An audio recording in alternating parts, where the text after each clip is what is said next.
wabarakatuh. Selamat siang Bapak Ibu. Kami dari Jurusan Farmasi Poltekkes Kemenkes Tasikmalaya akan menyampaikan penyuluhan mengenai upaya peningkatan pengetahuan warga tentang kesehatan saluran cerna dan upaya swamedikasinya di Kelurahan Mangkubumi, Kecamatan Mangkubumi, Kota Tasikmalaya. Bersama saya, Apoteker Tofanisi, MSc. Nanti ada Apoteker Nur Aji Empam dan Apoteker Nuri Handayani Empam. Bapak Ibu, berikut ini kami akan menampilkan sistem pencernaan pada manusia. Mengingat di manusia itu ada apa saja? Ada mulut, kemudian kerongkongan, kemudian lambung, kemudian ada usus halus, usus besar, dan anus.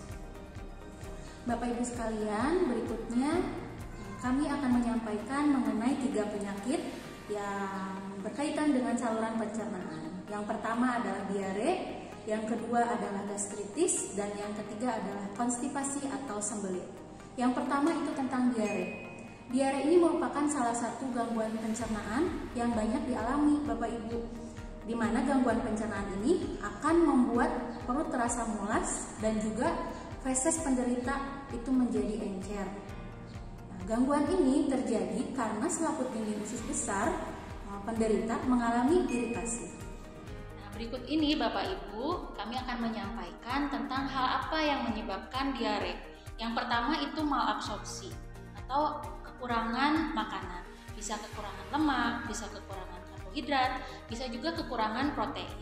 Yang kedua itu ada makanan, apa yang dimakan ya Bapak Ibu. Bisa karena makanannya basi atau misalnya penderita itu alergi terhadap makanan tersebut. Bisa juga makanannya berkuman ya, seperti mengandung E. coli Bapak Ibu atau mengandung Shigella sehingga bisa menginfeksi penderita. Berikutnya Bapak Ibu bisa juga diakibatkan diare itu oleh imunodefisiensi, yaitu kekurangan sistem kekebalan tubuh. Yang berikutnya, yang kelima, itu adalah psikologis, misalnya karena rasa takut atau terlalu cemas yang berlebihan. Berikut ditampilkan pada slide Bapak Ibu yang dapat diperhatikan, bahwa contohnya misalnya makanan berkuman, tadi misalnya E. coli atau misalnya mengandung Shigella, tapi ketika makanan itu ada kumannya, itu bisa menyebabkan gerakan peristaltik dari usus itu terganggu, sehingga menyebabkan diare. Berikutnya Bapak Ibu, penyakit gastritis. Penyakit gastritis itu merupakan penyakit gangguan di mana dinding lambung mengalami peradangan. Gangguan ini disebabkan karena kadar asam lambung meningkat atau terlalu tinggi. Nah, selain itu juga dapat disebabkan karena penderita mengkonsumsi makanan yang banyak mengandung kuman penyakit. Bisa juga karena yang mengiritasi seperti makanan terlalu pedas atau makanan terlalu asam. Berikut ini Bapak Ibu, kami akan menyampaikan gejala gastritis. Yang pertama itu bisa muntah darah. Yang kedua, gejala berikutnya bisa nyeri dan panas di lambung. Berikutnya hilang nafsu makan, kemudian merasa cepat kenyang karena apa? Karena di dalam saluran pencernaan itu banyak gas. Kemudian perut kembung, ya. Kemudian sakit perut, kemudian cekukan, mual. Bisa juga gangguan saluran cerna yang lain seperti tinja misalnya terlalu hitam atau terlalu pekat. Bapak Ibu, yang berikut ini merupakan penyebab gastritis. Yang pertama itu bisa karena penyakit yang disebabkan oleh infeksi bakteri Helicobacter pylori. Yang kedua itu penyakit Crohn. Itu merupakan peradangan usus secara kronis yang menyebabkan peradangan pada dinding saluran pencernaan. Berikutnya karena stres dan muntah kronis. Selain itu penyakit HIV atau AIDS yang diakibatkan oleh sistem kekebalan tubuh yang menurun, kemudian karena konsumsi minuman beralkohol, kemudian penyalahgunaan obat-obatan, reaksi autoimun, kemudian infeksi bakteri atau virus yang lainnya, dan bertambahnya usia, yaitu usia 65 tahun yang memiliki resiko yang rentan mengalami gastritis. Berikutnya Bapak Ibu, penyakit ketiga yang berkaitan dengan saluran pencernaan, yaitu penyakit konstipasi atau sembelit. Penyakit konstipasi atau sembelit penyebabnya ada 2. Yang pertama adalah kekurangan mengonsumsi makanan yang berserat seperti buah-buahan dan sayuran. Yang kedua adalah kebiasaan menunda buang air besar. Berikutnya, apa yang akan terjadi ketika sembelit? Maka akan terjadi penyerapan air pada usus besar itu terlalu banyak, sehingga menyebabkan apa? Sehingga menyebabkan sembelit, di mana ditandain dengan feses yang terlalu keras. Seperti itu Bapak Ibu. Berikutnya akan dijelaskan mengenai suami indikasi penyakit saluran cerna yang akan disampaikan oleh rekan saya, Apoteker Nuri Handayani M. Ya, baiklah Bapak Ibu, saya akan melanjutkan materi yang sudah disampaikan oleh rekan saya. Perkenalkan, nama saya Apoteker Nuri Handayani. Saya akan menjelaskan mengenai medikasi penyakit saluran cerna. Ya, jadi untuk obat yang dapat digunakan sebagai medikasi itu tidak semua jenis obat bisa digunakan. Hanya obat-obat tertentu, di antaranya yaitu obat yang berlogo hijau itu disebut dengan obat golongan bebas. Kemudian ada yang logonya biru, itu obat bebas terbatas. Kemudian ada juga beberapa obat keras yang dapat digunakan sebagai medikasi. Itu logonya bunderan, ada huruf K, itu obat keras. Obat keras ini sebenarnya harus kita dapat menerimanya itu harus dengan resep dokter. Cuma ada beberapa obat keras yang dapat diberikan tanpa resep dokter, asalkan yang memberikannya itu adalah apoteker atau di bawah sepengetahuan apoteker. Itu disebut dengan obat wajib apotik. Nah, obat ini juga bisa dijadikan untuk medikasi terapi penyakit. Bapak dan Ibu, tadi saya sudah menyebutkan ya, ada 3 obat yang dapat digunakan sebagai medikasi terapi. Yang pertama obat bebas, yang kedua obat bebas terbatas, dan yang ketiga obat wajib apotik. Nah, di sini saya akan menjelaskan mengenai apa itu obat bebas dan obat bebas terbatas. Saya lebih fokus menjelaskan yang obat bebas terbatas ya. Jadi obat bebas terbatas itu merupakan bagian dari obat bebas. Tetapi Bapak dan Ibu jika membelinya ke apotik itu pembeliannya dibatasi, nggak boleh dalam jumlah yang banyak. Nah, jika Bapak Ibu perhatikan kemasannya, ya bisa lihat di sini. Nah, nanti di bagian kemasannya itu ada kotak berwarna hitam, ya seperti yang terlihat di sini. Nah, itu ada tulisan di dalamnya. Nah, kotak berwarna hitam itu ada 6 jenis. Yang pertama itu P nomor 1, ya ini adalah kotak peringatan yang isinya awas obat keras, baca aturan pakainya. Ya. Yang kedua, ya bisa dilihat itu P nomor 2, awas obat keras hanya untuk dikumur, jangan ditelan. Ya. Yang ketiga, P nomor 3, bisa dilihat awas obat keras hanya untuk bagian luar dari badan. P nomor 4, ya. Awas obat keras hanya untuk dibakar. P nomor 5, awas obat keras tidak boleh ditelan. Nah, yang terakhir P nomor 6, awas obat keras, obat wasir jangan ditelan. Nah, itu adalah tanda di dalam obat bebas terbatas. Jadi ada 6 peringatan di mana satu obat itu hanya satu saja peringatannya. Nanti kalau Ibu dan Bapak membeli obat di apotik bisa diperhatikan ya. Peringatan ini. Ya, saya lanjutkan ya. Jadi di sini saya akan membahas obat apa saja yang dapat digunakan untuk mengobati penyakit saluran cerna. Ya, penyakit saluran cerna tadi sudah dibahas oleh rekan saya sebelumnya. Ada penyakit asam lambung seperti MA, dispepsia atau dikenal dengan istilah gastritis dan lain-lain. Dan juga ada diare dan juga konstipasi. Nah, jadi Bapak dan Ibu dapat mengobati penyakit-penyakit tersebut tanpa harus mendapatkan resep dari dokter, yaitu dibatasi ya, hanya golongan obat bebas, bebas terbatas dan obat wajib apotik.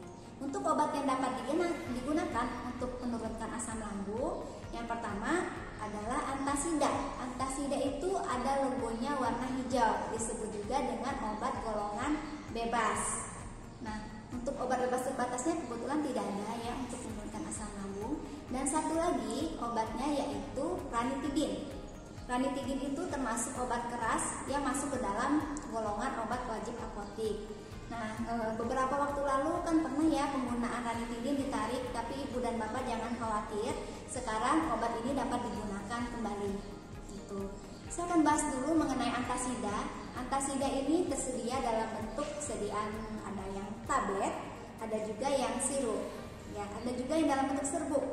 Nah, untuk yang tablet itu penggunaannya harus dikunyah terlebih dahulu ya Bapak Ibu. Kenapa harus dikunyah? Karena jika dikunyah itu ya kan asam lambung itu tidak hanya terasa itu di bagian lambung saja, tapi juga terasa sampai ke bagian atas atau kerongkongan. Nah, di saat ibu dan bapak mengunyah obat antasida tersebut, nah asam lambung yang terasa di bagian kerongkongan itu dapat dinetralisir asam lambungnya, kenaikan asam lambungnya gitu. Dan juga pemberian obat antasida jangan lupa digunakannya ketika lambung kosong atau sebelum ibu dan bapak makan gitu. Bisa berselang 2 jam sebelum makan atau 2 jam setelah makan. Ini lebih efektif penggunaannya untuk mendapatkan khasiat dari obat antasida itu sendiri ya. Untuk ranitidin, kalau ranitidin ya itu termasuk obat keras, jadi ibu dan bapak nanti akan mendapatkan penjelasan dari apoteker yang ada di apotek ataupun nanti oleh asisten apoteker yang ada di sana terkait dengan cara penggunaannya. Kalau tidak dijelaskan, ibu dan bapak harus menanyakannya ya. Untuk penggunaan ranitidin ini biasanya 2 kali sehari itu, jadi setiap 12 jam. Ya, penyakit saluran cerna yang kedua yang dapat diobati secara swamedikasi yaitu penyakit diare. Nah, untuk diare ini ada beberapa obat yang dapat digunakan dalam swamedikasinya. Yang pertama yaitu Oralit, yang kedua yaitu obat Norit, yang ketiga obat dengan komposisi kaolin, pektin ataupun atapungkit, dan yang keenam yaitu zinc. Saya akan jelaskan satu persatu. Yang pertama Oralit. Ya, kenapa Oralit ini penting digunakan pada pasien diare? Karena pada pasien diare itu cenderung mengalami dehidrasi karena cairan banyak yang keluar. Nah, Oralit di sini itu digunakan untuk pengganti cairan yang hilang selama diare gitu. Nah, untuk sekarang itu lebih praktis ya, kita tidak perlu lagi secara manual mencampurkan garam dengan gula, tapi sudah tersedia di apotek-apotek. Ini Oralit dalam kemasan, tinggal diseduh saja dengan sekitar 200 ml air, kemudian langsung diminum gitu untuk Oralit. Yang kedua ada obat Norit.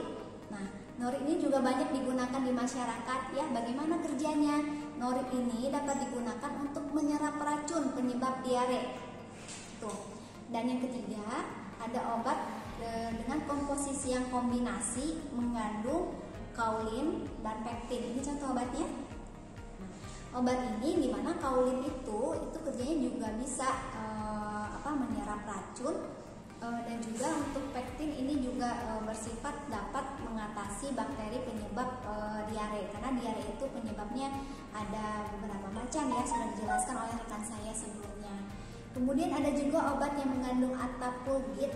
Nah, atapulgit ini itu kerjanya dapat melambatkan gerakan usus, karena pada pasien diare itu bisa juga terjadi karena ususnya itu gerakannya itu terlalu cepat sehingga pengeluaran sisa kotoran dari dalam tubuhnya itu cepat. Itu bisa menggunakan obat atapulgit. Nah, yang terakhir ini obat zinc. Zinc ini termasuk mineral yang sebenarnya secara alamiah itu dihasilkan oleh tubuh kita. Cuma ketika pasien mengalami diare, ini mineralnya itu banyak terbuang bersama kotoran, bersama feses. Oleh karena itu diperlukanlah penggunaan zinc dalam bentuk obat atau suplemen dari luar untuk memenuhi kebutuhan zinc yang ada di dalam tubuh kita karena mengalami kekurangan selama mengalami diare.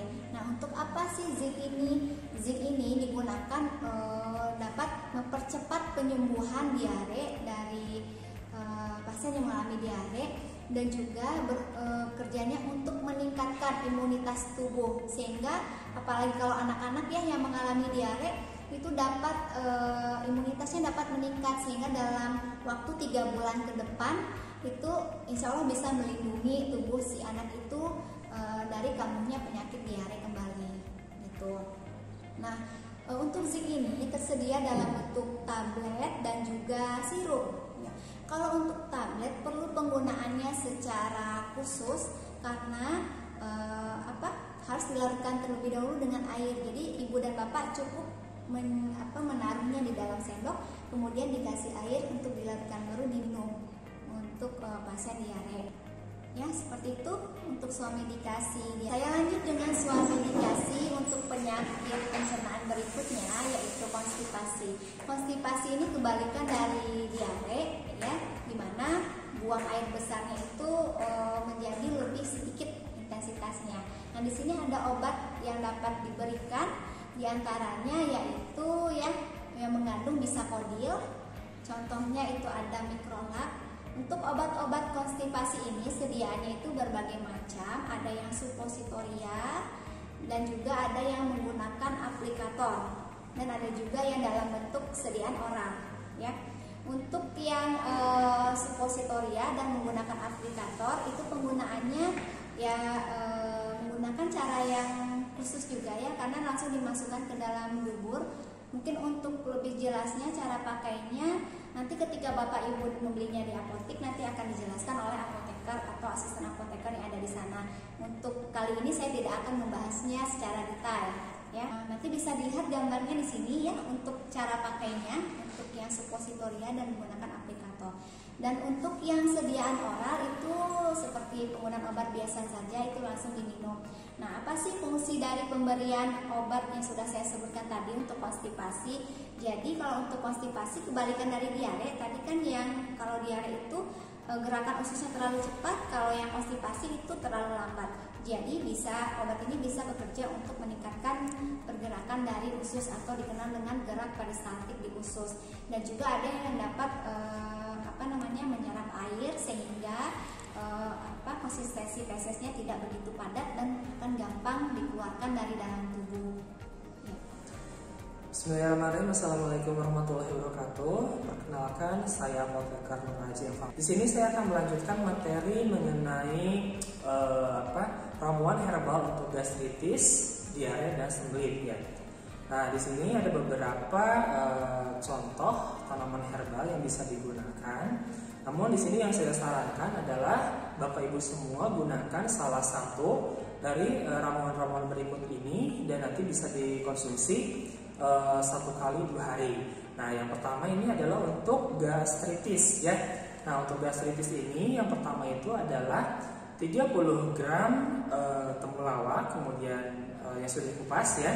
Kemudian ditambahkan dengan 30 gram kencur. Kemudian bahan lainnya adalah 30 gram lengkuas, 1 sendok teh adas, dan 4 butir kapulaga, dan gula aren secukupnya. Nah, nanti untuk pembuatannya silakan Bapak Ibu mencuci terlebih dahulu bahan-bahan, kemudian nanti diparut atau di blender boleh, kemudian nanti diperas dan diambil sarinya dan ditambahkan air sebanyak 600 ml dan direbus hingga airnya itu atau sarinya itu diperoleh 200 cc. Ya, nanti bisa diminum atau dikonsumsi secara rutin sampai gejala gastritisnya itu reda. Itu bisa 1 kali 2 hari. Untuk ramuan yang kedua, Bapak Ibu semua bisa menggunakan di sini ada 20 gram kunyit, kemudian 90 gram daun lidah buaya yang sudah dikupas, kemudian 7 gram kulit jeruk mandarin kering, dan 1 sendok makan madu. Nah, cara pembuatannya yang pertama Bapak Ibu itu harus mencuci semua bahan yang akan digunakan sampai kemudian nanti dipotong-potong dan ditambahkan dengan 600 cc air. Nah, kemudian nanti direbus dan disaring hingga nanti diperoleh 200 cc, ya. Nah, kemudian jangan lupa ini untuk ditambahkan madu, ya, setelah dingin. Kemudian nanti airnya diminum dan jelly dari lidah buayanya itu bisa langsung dikonsumsi. Nah, ramuan ketiga di sini ada yang pertama 30 gram uyang wangi, kemudian 30 gram temulawak, 10 gram jahe, 1 jari kayu manis, dan 10 butir cengkeh. Untuk cara pembuatannya di sini Bapak Ibu sama, ya, seperti ramuan yang kedua dan yang pertama, nanti mencuci semua bahan. Nah, kemudian dipotong-potong, kemudian dilakukan rebusan dengan 600 cc air hingga diperoleh sarinya itu adalah sebanyak 200 cc. Nah, kemudian nanti disaring dan diminum. Selanjutnya di sini ada ramuan herbal untuk diare. Nah, sama penggunaannya tadi dengan ramuan untuk gastritis ini bisa dikonsumsi 1 kali 2 hari dan dipilih salah satu ramuan saja ya. Yang pertama itu 30 gram daun jambu biji, kemudian 20 gram kunyit yang dipotong-potong ya. Cara pembuatannya hampir mirip. Pertama itu dicuci bersih semua bahan, kemudian rebus dengan 600 ml air maksudnya, kemudian direbus hingga 300 cc dan kemudian nanti disaring dan bisa langsung dikonsumsi 2 kali sehari. Nah, untuk ramuan kedua untuk diare itu Bapak Ibu semua bisa menggunakan 20 lembar daun salam, kemudian 60 gram krokot hijau segar ya. Nah, bahan yang digunakan di sini jangan lupa jangan tertukar dengan krokot yang warnanya hijau muda ya. Jadi yang biasa digunakan untuk pengobatan atau untuk diare itu adalah krokot hijau.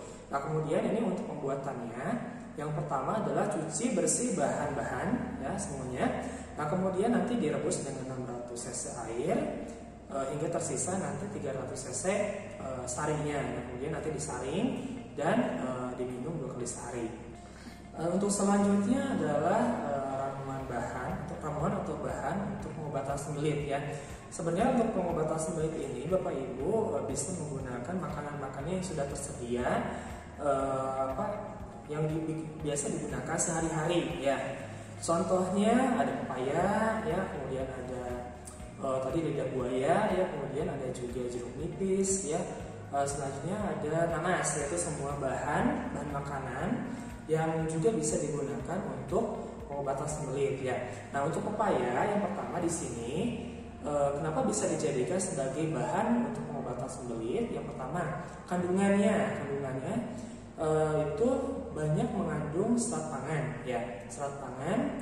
Nah, yang kedua, selain bernutrisi di sini juga pepaya ini dia mengandung zat papain ya. Papain ini adalah enzim protease yang juga bisa digunakan atau bisa berfungsi sebagai pengobatan untuk sembelit ya. Nah, untuk bahan yang kedua di sini bisa digunakan adalah buah nanas ya. Nah, buah nanas ini selain dia bernutrisi dan sering digunakan untuk konsumsi sehari-hari, nah di sini juga buah nanas bisa digunakan untuk pengobatan sembelit ya. Dikarenakan di sini selain mengandung serat dan nutrisi yang tinggi, buah nanas ini dia mengandung suatu enzim proteolitik yang bernama bromelain ya. Nah, di sini bromelain itu berfungsi untuk menormalkan motilitas usus besar ya, supaya nanti pergerakan dari usus itu menjadi normal kembali ya. Nah, berikut ini adalah ramuan kombinasi atau mungkin lebih tepatnya itu disebut sebagai jus ya. Jus antara buah nanas dan pepaya itu bisa dikombinasi. Nah, bahan-bahannya itu adalah 300 gram buah pepaya matang ditambah dengan 200 gram nanas setengah matang ya. Nah, kenapa digunakan setengah matang? Dikarenakan kita perlu banyak enzim dari nanas tersebut. Nah, kemudian nanti ditambahkan dengan 200 ml air, kemudian dibuat jus dan bisa dikonsumsi sebanyak 2 kali sehari ya. Nah, untuk bahan selanjutnya yaitu adalah lidah buaya. Nah, lidah buaya ini yang digunakan itu ada 2 zat aktif di dalam tanaman ini. Yang pertama itu adalah senyawa anthraquinon. Nah, senyawa anthraquinon ini contohnya adalah aloe A, aloe B, aloesin, kemudian ada barbaloin. Nah, ini mekanismenya itu adalah sebagai pencahar stimulan, artinya dia bisa merangsang rasa mulas atau motilitas ususnya dinaikkan. Nah, kemudian bahan yang kedua di sini adalah senyawa aktifnya itu adalah serat pangan berupa manan ya, yaitu asemanan, glukomanan, galaktomanan ya.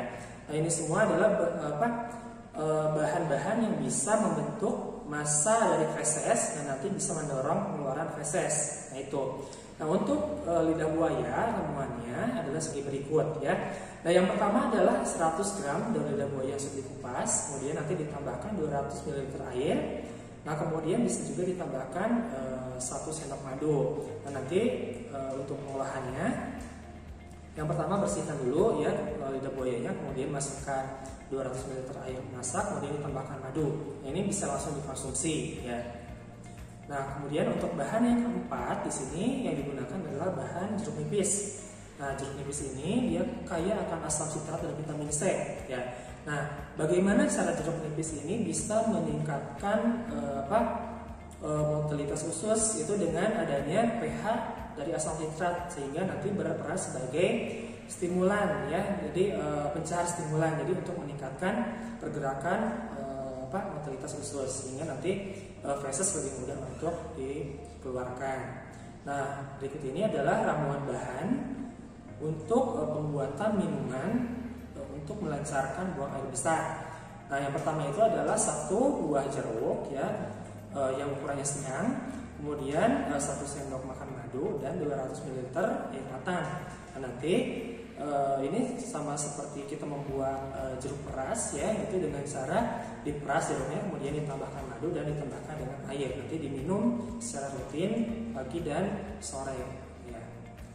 Nah, demikian saja, itu semua adalah ramuan bahan yang bisa digunakan untuk pengobatan atau untuk menunjang pengobatan dari gastritis, diare, dan sembelit. Nah, semoga ramuan-ramuan bahan ini bermanfaat untuk Bapak Ibu semua. Dan jangan lupa ramuan bahan ini silahkan dipilih salah satu, jadi tidak digunakan semuanya. Demikian presentasi dari kami. Wabillahi taufiq wal hidayah.